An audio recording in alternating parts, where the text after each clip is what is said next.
ಸ್ನೇಹಿತರೆ ನಮಸ್ಕಾರ. ಶ್ರೀಗಂಧ ಸೌರಭಗೆ ನಿಮಗೆ ಪ್ರೀತಿಯ ಸ್ವಾಗತ. ಕ್ರಿಕೆಟರ್ ಆಗಬೇಕೆಂಬ ಮಹದಾಸೆಯಿಂದ ಮನೆಯನ್ನು ಬಿಟ್ಟು ಬಂದು ಈಗ ಭಾರತದ ತಂಡಕ್ಕೆ ಆಧಾರ ಸ್ತಂಭದಂತಿರುವ ವಿಶ್ವದ ನಂಬರ್ 1 ಥ್ರೋಡೌನ್ ಸ್ಪೆಷಲಿಸ್ಟ್ ರಾಘವೇಂದ್ರ ದೇವಗಿ ಅವರ ಲೈಫ್ ಜರ್ನಿ ರೋಚಕ ಹಾಗೂ ಏನಾದರೂ ಸಾಧಿಸಲೇಬೇಕೆಂಬ ಹಂಬಲವಿರುವವರಿಗೆ ಸ್ಫೂರ್ತಿ ನೀಡುವಂತಹದ್ದು. 10-15 ವರ್ಷಗಳ ಹಿಂದಿನ ಮಾತು.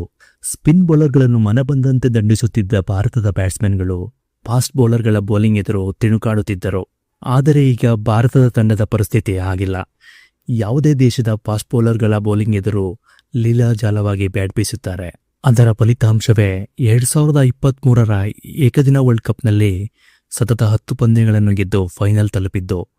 2025ರಲ್ಲಿ ಚಾಂಪಿಯನ್ಸ್ ಟ್ರೋಫಿ ಗೆಲ್ಲಲು ಸಾಧ್ಯವಾಗಿದ್ದು, ಹಾಗೆಯೇ ಸತತವಾಗಿ 2024 ಹಾಗೂ 2026ರ T20 ವರ್ಲ್ಡ್ ಕಪ್ಗಳನ್ನು ಗೆದ್ದು ಹೊಸ ದಾಖಲೆ ನಿರ್ಮಿಸಲು ಸಾಧ್ಯವಾಗಿದ್ದು, ಬೇರೆ ದೇಶಗಳ ತಂಡಗಳಲ್ಲೂ ಥ್ರೋಡೌನ್ ಸ್ಪೆಷಲಿಸ್ಟ್ಗಳು ಇದ್ದಾರೆ. ಆದರೆ ಅವರು ಎಸೆಯುವ ಚೆಂಡಿನ ಎಸೆತದ ವೇಗ ಗರಿಷ್ಠ 145ರಿಂದ 150 ಕಿಲೋಮೀಟರ್ಗಳು ಮಾತ್ರ. ಆದರೆ ರಾಘವೇಂದ್ರ ದೇವಗಿಯವರು ಎಸೆಯುವ ಚೆಂಡಿನ ವೇಗ ಗಂಟೆಗೆ 155ರಿಂದ 160 ಕಿಲೋಮೀಟರ್ನಷ್ಟಿರುತ್ತದೆ. ಇವರು ಸತತವಾಗಿ 3 ಗಂಟೆಗಳ ಕಾಲದಲ್ಲಿ 1000 ಎಸೆತಗಳನ್ನು ಬ್ಯಾಟ್ಸ್ಮನ್ಗಳ ಅಭ್ಯಾಸಕ್ಕಾಗಿ ಎಸೆಯುವ ಸಾಮರ್ಥ್ಯ ಹೊಂದಿದ್ದಾರೆ. ಯಾವುದೇ ತಂತ್ರಗಾರಿಕೆ ಇಲ್ಲದೆ ಸುಮ್ಮನೆ ಚೆಂಡನ್ನು ಎಸೆದರೆ ಆಗುವುದಿಲ್ಲ. ಮುಂದಿನ ಪಂದ್ಯಗಳಲ್ಲಿನ ಎದುರಾಳಿ ತಂಡದ ಬೌಲರ್ಗಳ ಬೌಲಿಂಗ್ ಸಾಮರ್ಥ್ಯ, ಅವರ ಚಾಕಚಕ್ಯತೆ ಜೊತೆಗೆ ನಮ್ಮ ದೇಶದ ಬ್ಯಾಟ್ಸ್ಮನ್ಗಳ ಸಾಮರ್ಥ್ಯವನ್ನು ಅರಿತು ಅದಕ್ಕೆ ತಕ್ಕಂತೆ ಅಭ್ಯಾಸ ಮಾಡಲು ಚೆಂಡನ್ನು ಎಸೆಯಬೇಕಾಗುತ್ತದೆ. ರಾಘವೇಂದ್ರ ದೇವಗಿಯವರು ಬಹಳ ಪ್ರಾಮಾಣಿಕವಾಗಿ ಶ್ರದ್ಧೆಯಿಂದ ತಮ್ಮ ಕರ್ತವ್ಯ ನಿರ್ವಹಿಸುತ್ತಿರುವುದರಿಂದಲೇ ಈ ಪರಿಯ ಯಶಸ್ಸು ತಂಡಕ್ಕೆ ಸಿಕ್ಕಿರುವುದು. ಈ ಮಾತನ್ನು ಬೇರೆ ಯಾರಾದರೂ ಹೇಳಿದರೆ ಅದು ಗಣನೆಗೆ ಬರುತ್ತಿರಲಿಲ್ಲ. ನಮ್ಮ ದೇಶದ ಕ್ರಿಕೆಟ್ ಲೆಜೆಂಡ್ಗಳೇ ರಾಘವೇಂದ್ರ ಅವರ ಕಾರ್ಯವೈಖರಿಯನ್ನು ಹಾಡಿ ಹೊಗಳಿದ್ದಾರೆ, ಅವರನ್ನು ಗುಣಗಾನ ಮಾಡಿದ್ದಾರೆ.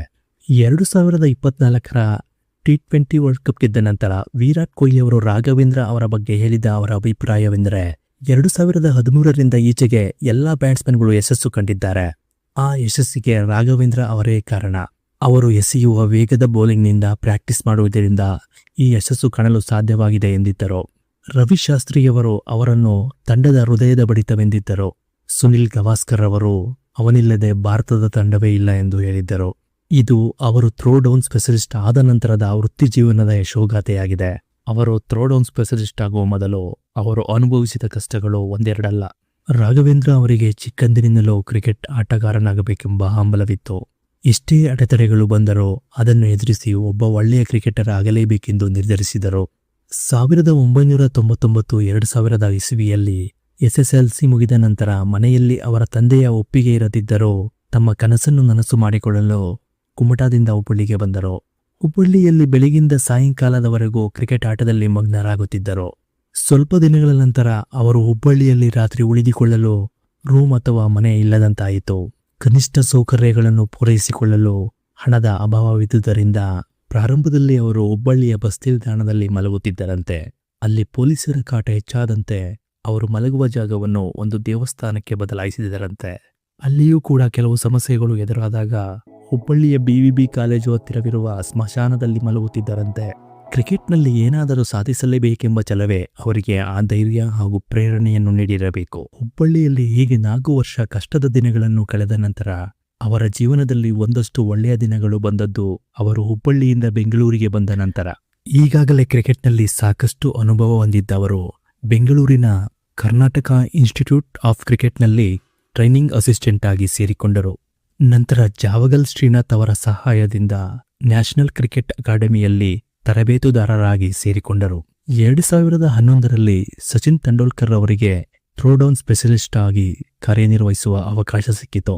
ನಂತರ ಇವರು ಮಹೇಂದ್ರ ಸಿಂಗ್ ಧೋನಿ, ರವೀಂದ್ರ ಜಡೇಜಾ, ಹಾರ್ದಿಕ್ ಪಾಂಡ್ಯ, ಶುಭಮನ್ ಗಿಲ್, KL ರಾಹುಲ್ ಮುಂತಾದ ದಿಗ್ಗಜರುಗಳಿಗೆ ಥ್ರೋಡೌನ್ ಸ್ಪೆಷಲಿಸ್ಟ್ ಆಗಿ ಕಾರ್ಯನಿರ್ವಹಿಸಿದ್ದಾರೆ.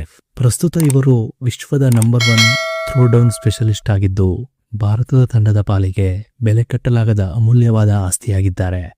ಸ್ನೇಹಿತರೆ, ಈ ವಿಡಿಯೋ ಬಗ್ಗೆ ನಿಮ್ಮ ಅನಿಸಿಕೆ ಅಭಿಪ್ರಾಯಗಳನ್ನು ಕಾಮೆಂಟ್ ಮಾಡಿ. ಹಾಗೆಯೇ ಮುಂದಿನ ವಿಡಿಯೋಗಳಿಗಾಗಿ ಈ ನಮ್ಮ ಯೂಟ್ಯೂಬ್ ಚಾನಲ್ ಅನ್ನು ಸಬ್ಸ್ಕ್ರೈಬ್ ಮಾಡಿ ಪ್ರೋತ್ಸಾಹಿಸಿ. ಮುಂದಿನ ವಿಡಿಯೋದೊಂದಿಗೆ ಭೇಟಿಯಾಗೋಣ. ಅಲ್ಲಿಯವರೆಗೂ ನಮಸ್ಕಾರ.